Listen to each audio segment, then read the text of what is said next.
অভিযোগ পূর্ব শত্রুতার জেরে রায়চাঁদ সরকার নামে এক ব্যক্তির শশা ক্ষেত কেটে সোলার পাম্প ভেঙে দেয় অভিযোগ সরকার নামে মহাকরণের এক চুক্তিবদ্ধ বৈদ্যুতিক কর্মী।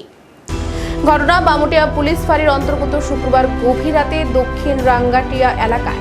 জানা যায় ক্ষতিগ্রস্ত কৃষক রায়চাঁদ সরকারের পরিবারের সঙ্গে পূর্ব শত্রুতার জেরে জিবিবাজার পুলিশ ফাঁড়ির অন্তর্গত ইন্দ্রনগর এলাকায় অভিজিৎ সরকার নামে এক যুবক গতকাল গভীর রাতে রায়চাঁদ সরকারের আধাকানে ফলন্ত শশা গাছ কেটে দেয়, ভেঙে দেয় সোলার পাম্পও। রাতের আধারে অভিজিৎ সরকার তার হেলমেট ফেলে যায় জামিনেই রায়চাঁদের পরিবারের ধাওয়া খেয়ে।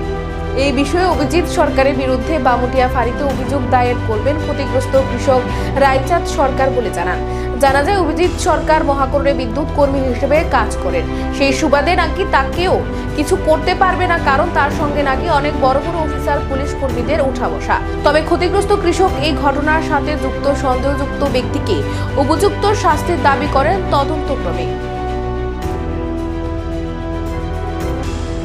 কালকে রাত্রে 1টা নাগাদ আমরা হঠাৎ করে একটা শব্দ পাইছি আর কি বাইরে। আমরা ভাবছি হয়তো গরুর ঘরের শব্দ হইব, গরু টিনের ঘরে থাকে।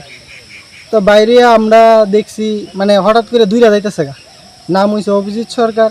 হ্যাঁ, প্রথমে আয়া মানে আমরা অনুমান করতে পারছি যে প্রথমে আয়া শশা ক্ষেতটি কাটার পরে ওই আমরা সোলার সাবমার্সেল বিজেপি সরকার দিছিল, তো এইটা নষ্ট করছে। নষ্ট করার পরে হয়তো তার মনে ইচ্ছা আসলো যে আমরা ঘরও আক্রমণ করব।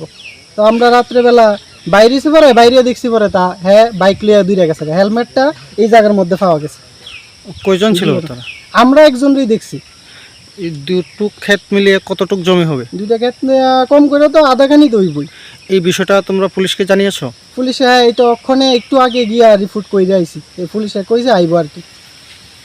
তোমার নাম? রূপন সরকার। জায়গার মালিকের নাম কি? রায়চাঁদ সরকার।